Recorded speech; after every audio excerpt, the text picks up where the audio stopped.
Hello students, সবাই কেমন আছো? সবাই ভালো আছো তো?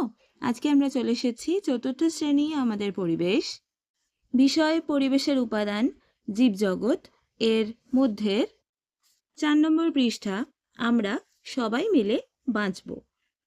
তাহলে চলো আজকে ভিডিওটি শুরু করা যাক। টিপাইয়ের দাদু রোজ বিকেলে মাঠের ধারে এসে বসেন। খেলা শেষে পিকলু টিপাইরা দাদুর কাছে নানা কথা শোনে। পিকলু বলল, আমাদের চারপাশে কত রকমের প্রাণী, কত রকমের গাছ, প্রত্যেকেই তো কিছু না কিছু খেয়ে বেঁচে থাকে। যদি একদিন সব খাবার শেষ হয়ে যায় তাহলে কি হবে? দাদু মুচকি হেসে বললেন, তা সহজে হওয়ার নয়, যদি না আমরা সব শেষ করে দিই। টিপাই বলল, আমরা কি করে শেষ করব? রীতা বলল, কেন, সাপ তো ইঁদুর খায়, আমরা যদি সব সাপ মেরে ফেলি তবে ইঁদুর এত বেড়ে যাবে যে আমাদের হবে বিপদ। দাদু বললেন, কয়েক বছর আগেও বর্ষাকালে একটু বৃষ্টি হলেই কত ব্যাঙ ডাকতো, এখন ওদের সংখ্যা কমে গেছে। আমিনা বলল, কেন, ওরাও কি খাবার পায় না? হ্যাঁ দিদি ভাই, ঠিক বলেছ, ব্যাঙেদের খাবার হলো পোকামাকড়। জমিতে পোকা মারার জন্য আমরা বিষ দিই, এতে ব্যাঙরাও মরে যেতে পারে। ডমরু বলল, আমরাও তো অন্য জীবদের ওপর নির্ভর করে থাকি। টিপাই বলল, যেমন হরিণ ঘাস খায়, হরিণকে খায় বাঘ। নয়ন বলল, চিড়িয়াখানায় জিরাফকে উঁচু গাছের পাতা খেতে দেখেছি। হাড়ুদের ছাগল আবার ছোট ছোট গাছের পাতা খায়। দাদু বললেন, আমরা সবাই সবার ওপর নির্ভর করে বেঁচে আছি, এইভাবেই আমাদের পরিবেশ টিকে থাকে। অর্থাৎ আমরা এখানে কি দেখলাম, দাদু এবং তার নাতি নাতনিদের মধ্যে যে কথোপকথন হচ্ছে সেখানে কি উঠে আসছে, আমরা জানতে পারছি যে শুধু মানুষ নয়, সব প্রাণীরাই কিন্তু অন্য প্রাণী বা উদ্ভিদের ওপর নির্ভর করে বেঁচে থাকে। যেমন সাপেরা ইঁদুর খায়, আবার সাপেরা ব্যাঙ খায়, ব্যাঙেরা খায় হচ্ছে পোকামাকড়, আবার হরিণ খায় ঘাস, হরিণকে খায় বাঘ।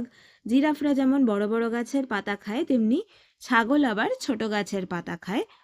তাহলে আমরা বুঝতে পারলাম যে প্রাণী এবং উদ্ভিদ পরস্পরের ওপর খাদ্যের জন্য কিন্তু নির্ভরশীল। এই নির্ভরশীলতার নাম হলো খাদ্য শৃঙ্খল। তাহলে চলো আমরা দেখে নিই খাদ্য শৃঙ্খল কাকে বলে। খাদ্য শৃঙ্খল দেখায় বিভিন্ন জীব খাদ্যের জন্য কিভাবে একে অপরের সাথে সম্পর্কযুক্ত। অর্থাৎ খাদ্য শৃঙ্খল হলো উৎপাদক অর্থাৎ উদ্ভিদ থেকে শুরু করে সর্বোচ্চ স্তরের খাদক অর্থাৎ বাঘ বা সিংহ, এবং মৃতভোজী অর্থাৎ কেঁচো বা ঘুন পোকা, এবং পচনকারীতে অর্থাৎ ছত্রাক বা ব্যাকটেরিয়াতে সমাপ্ত হওয়া একটি রেখা। অর্থাৎ কি, খাদ্য শৃঙ্খল শুরু হচ্ছে উৎপাদক অর্থাৎ উদ্ভিদ থেকে এবং শেষ হচ্ছে কোথায় না, পচনকারী অর্থাৎ ছত্রাক বা ব্যাকটেরিয়াতে গিয়ে। তাহলে চলো এবার আমরা দেখে নিই খাদ্য শৃঙ্খলে উৎপাদক কারা, আবার সর্বোচ্চ স্তরের খাদকই বা কারা। উৎপাদক সবুজ উদ্ভিদ যারা সরাসরি সূর্যের আলোকে ব্যবহার করে নিজের দেহে খাদ্য তৈরি করে, যেমন বড় গাছ, ছোট গাছ, ঘাস, সবুজ শ্যাওলা ইত্যাদি। প্রথম স্তরের খাদক যে সমস্ত প্রাণীরা উদ্ভিদকে খাদ্য হিসেবে গ্রহণ করে বেঁচে থাকে তারা হলো প্রথম স্তরের খাদক। যেমন কারা, ঘাস ফড়িং, ছোট মাছ, পাখি, হরিণ, ছাগল, খরগোশ, মুরগি, গরু ইত্যাদি।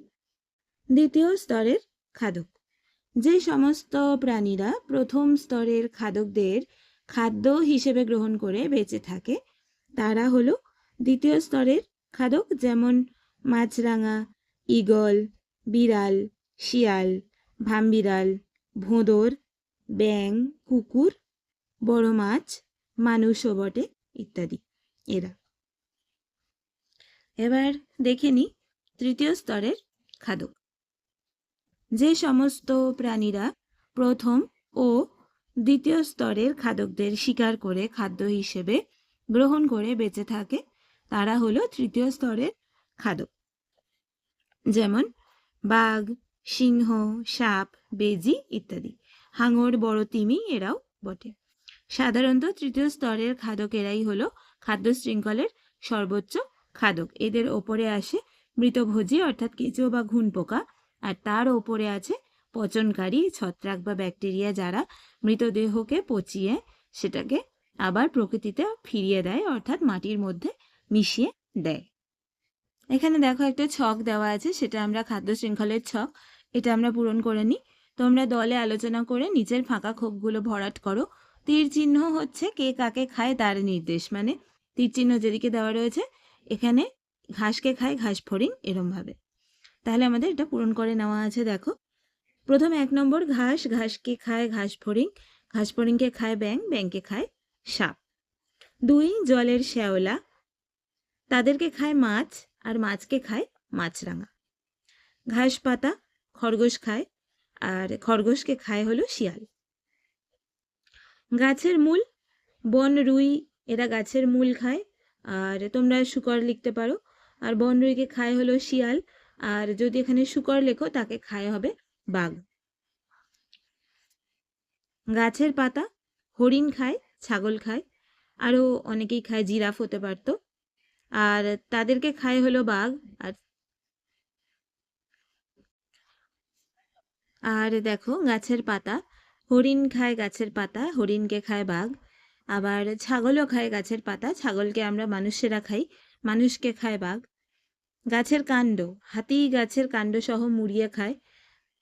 গাছের ফল খায় পাখি, আর পাখিকে, ছোট পাখিদের ঈগল পাখি ধরে খায়।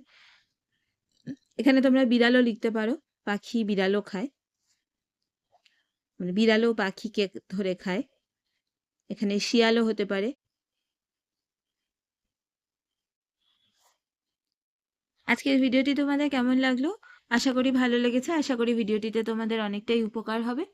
আর যদি ভালো লেগে থাকে তাহলে অবশ্যই লাইক করো, একটা কমেন্ট করে আমাকে জানিও, আর চ্যানেলটিকে সাবস্ক্রাইব করে রাখবে আগামী দিনের ভিডিওগুলির নোটিফিকেশন পাওয়ার জন্য। সাথে হ্যাঁ, বেল আইকনটাও কিন্তু টিপে দিতে ভুলবে না। তাহলে আজকের ভিডিও এখানেই শেষ করি। সবাই ভালো থেকো।